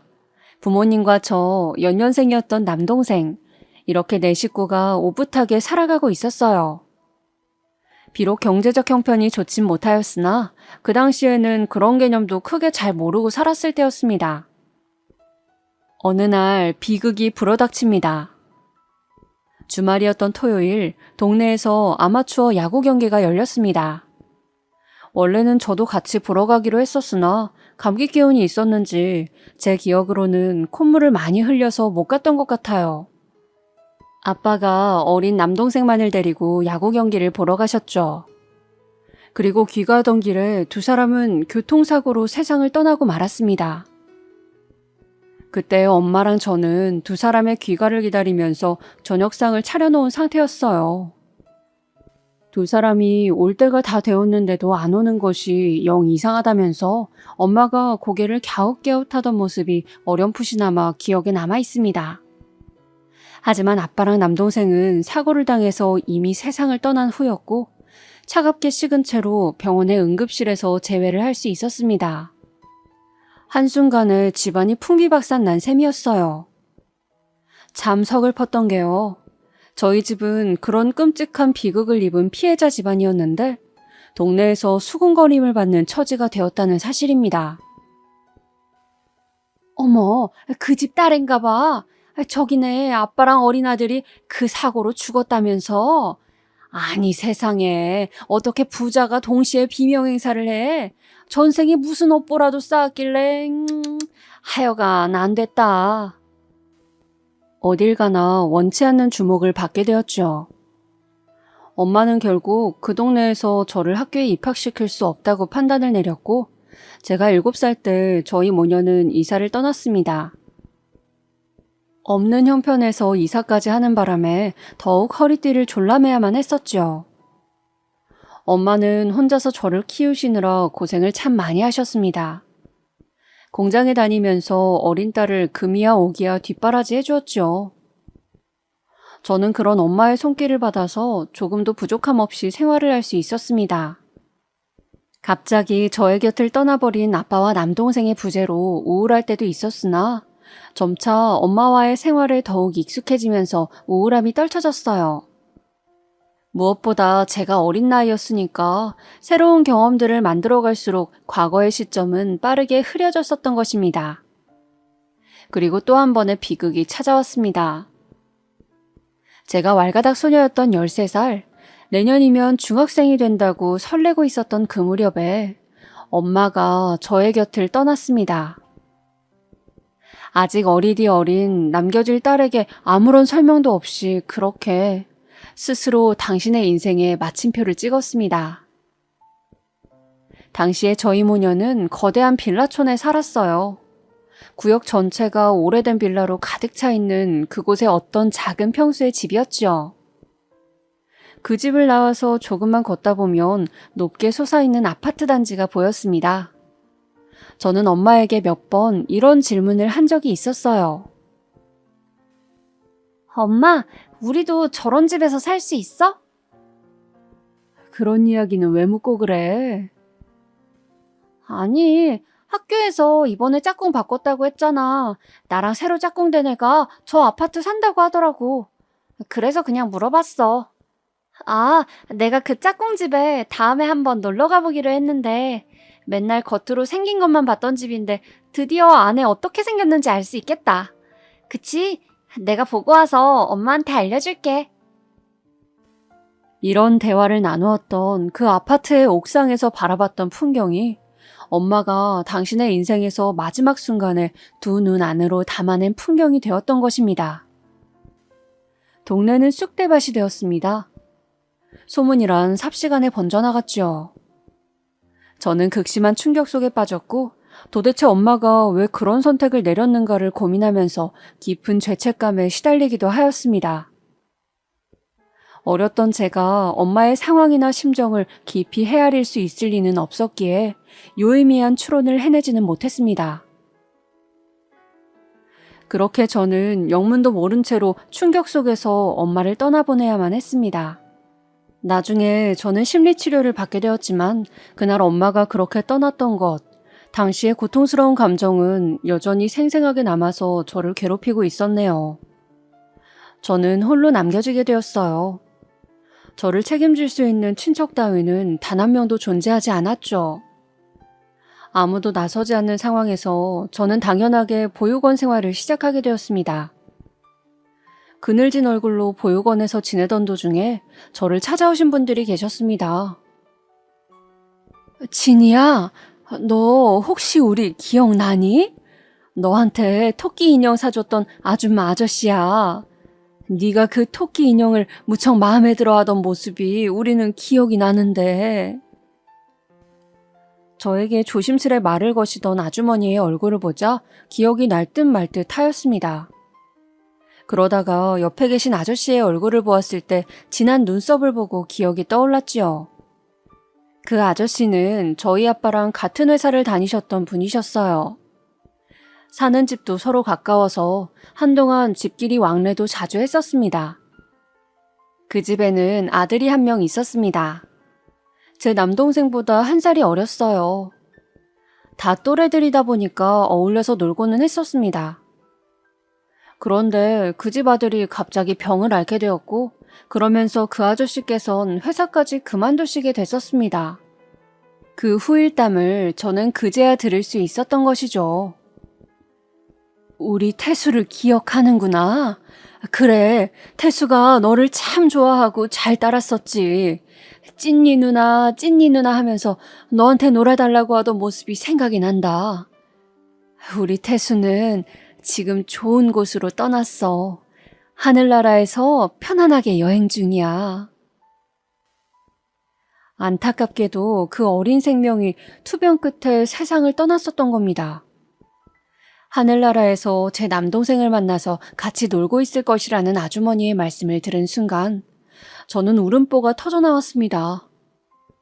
보육원에 온 이후로 매일이 울고 싶은 나날이었으나 한 번도 진짜로 울어본 적은 없었거든요. 늘 눈물을 뒤로 삼키면서 조용히 지냈을 뿐이었죠. 그런데 그 순간에 억눌러왔던 눈물이 터져나왔어요. 그런 저를 아주머니와 아저씨께서는 따뜻하게 보듬어 주셨고 달래주셨습니다. 두 분께선 일주일에 한 번씩 보육원에 와서 저를 만나주셨어요. 선물도 주셨고 무엇보다 저의 이런저런 이야기를 다 들어주셨죠. 그런 추억을 쌓아가다가 저는 두 분의 가정으로 들어가게 되었습니다. 저를 입양해 주신 것이었죠. 두 분께서 헌신적으로 저를 보듬어 주셨기에 저는 내면의 우울과 싸워낼 수 있었고 멀쩡하게 중학교 생활을 할 수 있었습니다. 그 두 분이 바로 저의 부모님이시죠. 보편적인 입양보다 제가 훨씬 더 나이가 많은 편이었기에 조심스러운 측면도 분명히 있었습니다. 더군다나 저는 커다란 비극을 겪은 상태였고 사춘기의 나이에 접어드는 때였으니까요. 그럼에도 이 모든 것에도 불구하고 저희는 진짜 가족으로 나아갔습니다. 제가 도리에 어긋난 짓을 자행할 때면 두 분께서는 저를 따끔하게 혼을 내주셨고 제가 위로와 공감이 필요할 때면 아낌없는 사랑을 베풀어 주셨습니다. 부모님께서는 함께 식당을 운영하셨는데요. 제가 고등학교 때는 공부를 한답시고 잘 도와드리지 못했지만 대학생이 된 이후로는 열심히 장사를 도와드렸어요. 그리고 바로 이 부모님의 식당에서 만나게 된 인연이 남편이었던 것입니다. 남편은 어느 순간부터 식당에 자주 얼굴을 비치기 시작한 단골 손님이었죠. 저를 보기 위해서 식당에 출석 도장을 찍어놓으라고 어느 날 저에게 그런 말로 고백을 하였습니다. 혹시 지금 따로 만나고 계신 분이 없다면 저랑 만나보지 않으시겠어요? 그러니까 저에게 먼저 다가와서 고백을 했던 사람이 남편이었다는 거죠. 그쪽에서 먼저 시작하자고 한 관계였습니다. 저는 처음에는 갑작스럽기도 하고 부담스럽기도 해서 남편을 거절했었어요. 그런데 하루는 밖에서 따로 만나 차를 한잔 하게 됐는데 그날의 분위기가 괜찮았습니다. 그 후로 고민하다가 마음을 받아들여 주었고 그렇게 정식으로 사귀게 됐었던 것이죠. 결혼 얘기도 남편 쪽에서 먼저 꺼낸 것이었어요. 부모님께서는 의외로 반대를 하셨습니다. 딱 보니까 술을 좋아하는 것 같아서 이 점이 탐탁지 않다고 하시는 것이었죠. 그렇다고 집안이 여유로운 것도 아니고 직업이 대단히 좋은 것도 아닌데 무슨 큰 장점이랄 게 있냐면서 결혼 상대로는 잘 모르겠다고 하셨습니다. 하지만 남편이 저희 부모님께 그 후로 굉장히 싹싹하게 굴었어요. 자주 식당에 찾아왔고 저랑 결혼하게 해달라고 애걸복걸을 하였습니다. 그래서 부모님께서도 결국은 허락을 해주시게 되었던 것이죠. 그런 과정으로 사귀고 결혼을 했던 것인데 설마 결혼한 지 1년도 채 되지 않아서 저에게 바람이라는 걸 선사해 줄 것이라고는 상상도 못하였습니다. 워낙 남편 쪽에서 구애를 해서 만난 인연이었으니까요. 늘 언제까지고 저만 봐줄 거라고 믿었었나 봐요. 제가 순진하고 멍청하였어요. 따지고 보면 결혼하기 직전에 다른 여자를 소개받으려고 했던 놈이었는데요. 우매했던 저는 만삭의 상태에서 큰 상처를 받았고 그래도 눈을 감는다는 선택지를 내림으로써 아들을 낳고 살았습니다.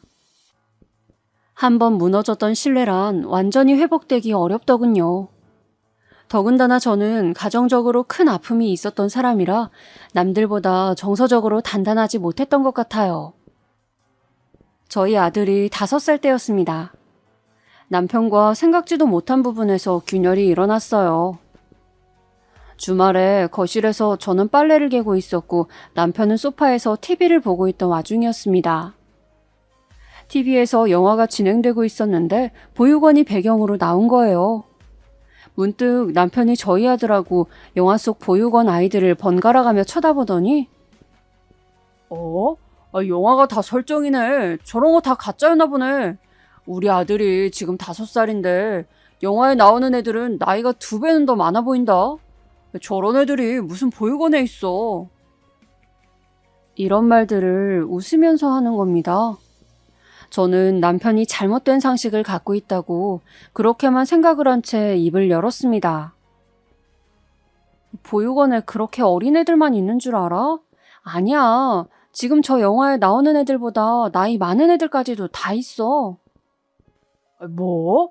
아유, 말도 안 돼. 보육원에 있는 애들은 입양을 기다리려고 저기에 있는 거 아니야? 큰 애들을 누가 입양해 간다고. 그런 애들이 보육원에 있어. 저 영화에 나오는 저 또래보다 나이가 많으면 입양이 절대 안 될 것 같은데? 왜 안 돼? 나 있잖아, 나. 나는 보육원에 들어갈 때 13살이었어. 당신의 기준대로라면 나는 입양이 안 된 채로 성인이 됐어야 했겠네. 제가 무심코 중얼거렸는데 남편 쪽이 조용한 겁니다. 빨래를 다 개고 나서 남편을 쳐다봤는데 너무나도 당혹스럽다는 표정으로 저를 보고 있었어요. 저는 영문을 몰랐죠. 뭘 그렇게 봐. 보육원에 있는 애들의 나이대가 다양한 게 그렇게나 놀라운 일이야? 아니, 그게 아니라 당신 보육원 출신이었어? 그리고 웬 입양? 그럼 당신이 설마 입양하였다는 얘기야? 당혹스러운 건 바로 저의 몫이었습니다. 왜냐하면 분명히 결혼 전에 이 이야기를 밝혔었거든요. 단둘이 있던 자리에서 저는 제가 입양하라는 사실을 고백했고 남편은 별로 신경을 안 쓴다는 대답을 했었습니다.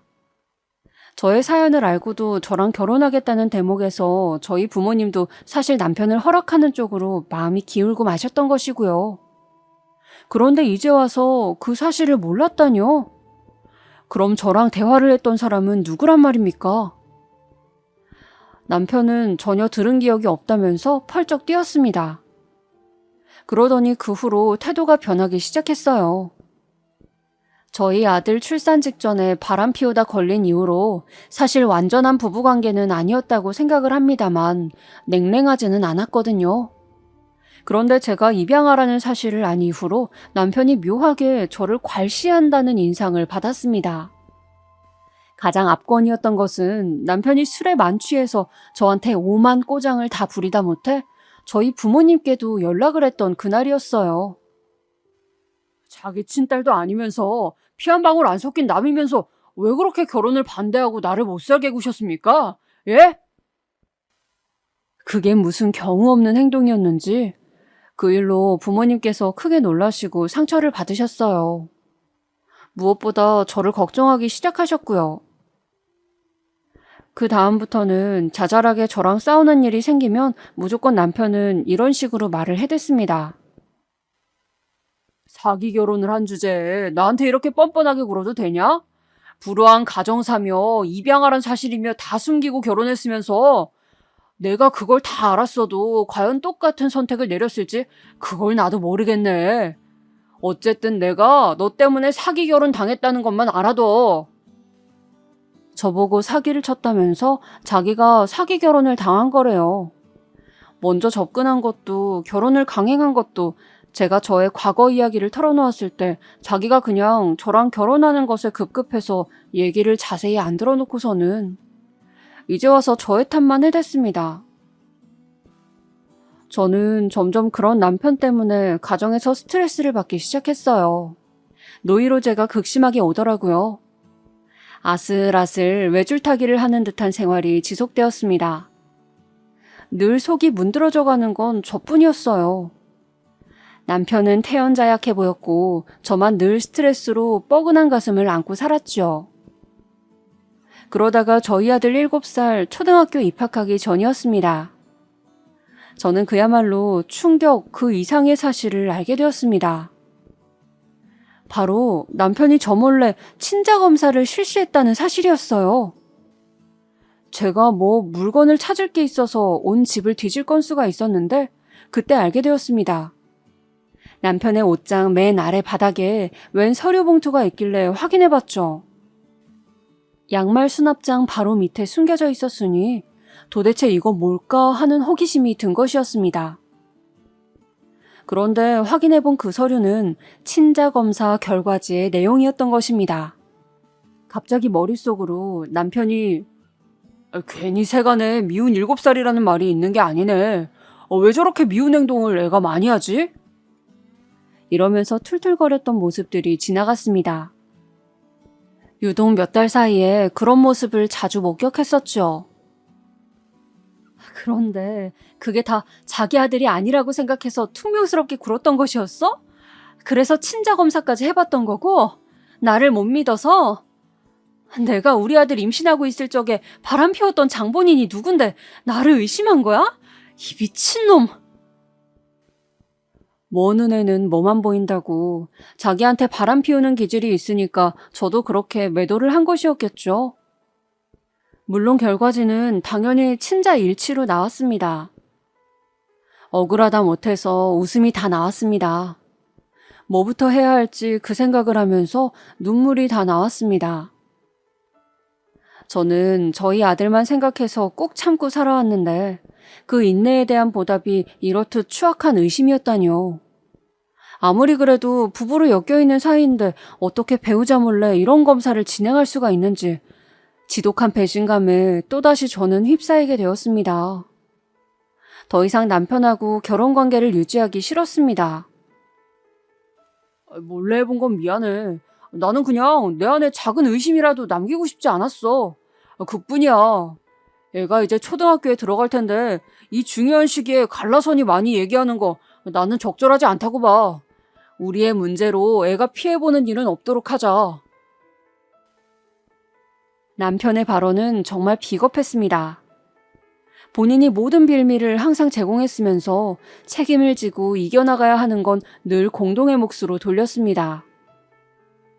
저희 아들 이제 초등학생 되는데 편부모 가정 아이로 만들기 싫어서 꾹 참았습니다. 아들은 초등학교에 들어갔고 저는 학부모가 돼서 어찌저찌 살다 보니까 그냥 또 시간이 흘러가더군요. 그리고 저희 아들이 10살 때였습니다. 재벌은 남 못 준다고 하죠. 남편은 또 바람을 피웠습니다. 이번에는 상대가 유부녀였어요. 그쪽은 저희 아들보다도 어린 딸이 있는 입장이었는데 정말 대단했고 짐승들이라는 생각밖에는 들지 않았습니다. 제가 우연히 정황을 잡아내었고 그걸 바탕으로 따졌죠. 그랬더니 남편이고 그 유부녀고 완강하게 잡아떼었습니다. 맹세코 이상한 사이가 아니라면서 어쩌다 보니까 친해져서 대화가 잘 통하길래 따로 만나서 밥이나 몇 번 먹었을 뿐이라고 하는 것입니다. 그쪽도 가정이 있었으니 절대 인정하지 않으려고 들었어요. 오히려 그 유부녀는 저한테 따로 연락이 와서는 화도 내더군요. 남의 가정 파탄 내실 작정인가요? 저 이제 그쪽 남편이랑 안 만날 거니까 제발 그만하시라고요. 잘못해놓은 건 본인들인데 저보고 그만하라면서 저를 진상 취급을 하는 것에 어이가 없었습니다. 어찌되었든 그렇게 그 유부녀는 떨어져 나갔고 남편이랑 저 울고불고 싸우고 난리가 났어요. 더 이상은 못 참겠다고 제가 난리를 치던 와중이었습니다. 문득 곤히 자는 줄 알았던 아들이 방에서 나와서는 빤히 저희를 보고 있더군요. 부모가 싸우는 모습을 본 아들의 눈에는 공포심이 어려우셨습니다. 그 모습을 보자마자 저랑 남편이랑 동시에 침묵을 하였죠. 아들이 곧 훌쩍이기 시작했고 저는 당장 아들을 끌어안으면서 미안하다고 몇 번이고 사과를 하였습니다. 부모가 잘못이지 자식은 아무런 죄가 없는 것이었잖아요. 저는 아들에게 아픔을 안겨주고 싶지 않았어요. 저는 가슴 아픈 비극으로 가정의 증발을 겪어봤던 사람이었기에 더욱 그랬습니다. 2번 다시는 다른 여자와 노닥거려서 저를 오해하게 만들지 않겠다면서 남편은 큰 소리를 쳤죠. 그러고 나서 몇 달 뒤였어요. 남편이 어느 날 술을 진탕 마시고 새벽에나 집으로 돌아왔는데 입고 있던 옷에서 수상한 자국들을 발견하였습니다. 또 여자 만났구나. 이제는 정말로 끝이야. 이 인간하고 더 이상은 못 살아. 폭발한 저는 남편하고 개싸움을 시작했습니다. 원래는 남편도 저랑 이혼하겠다고 드디어 그런 말을 했었어요. 그런데 얼마 지나지 않아서 말을 또 바꿨습니다. 이혼만은 안 되겠대요.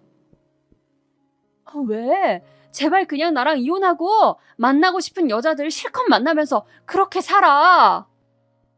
이혼할 거면 내가 내 아들 데려갈 거야. 뭐? 내 배에서 내가 낳은 자식이야. 당신이 무슨 자격으로 데려간다는 거야? 애 엄마는 나라고. 아무튼 간에 나는 내 아들 내가 키울 거고 그 조건 아니면 나는 이혼 못 해줘. 아니, 절대 안 해줘. 당신 지금 완전히 미친 거야? 내가 너 없이는 살 수 있어도 내 아들 없이는 못 살아. 황당한 와중에도 저는 이렇게 생각했었습니다. 그래도 저 사람 같지도 않은 새끼가 지 새끼는 챙길 줄 아는구나. 남편이랑은 더 못 살겠다고 저는 못을 박았고 남편은 그럼 별거 하면서 생각해보자고 하였습니다. 제가 아들하고 둘이서 그 집에서 사는 대신에 생활비 한 푼 안 바랄 거니까 남편에게 나가라고 하였고요. 남편은 알겠다고 하면서 집을 나가더니 웬 월세로 반지하를 구했다고 하였습니다. 왜 반지하를 구했냐고 하니까는 아들한테 돈 써야 하는데 아까워서 큰돈 쓰기 싫다고 아낀 돈 모아서 나중에 아들한테 쓸 거라고 말을 하는 거예요.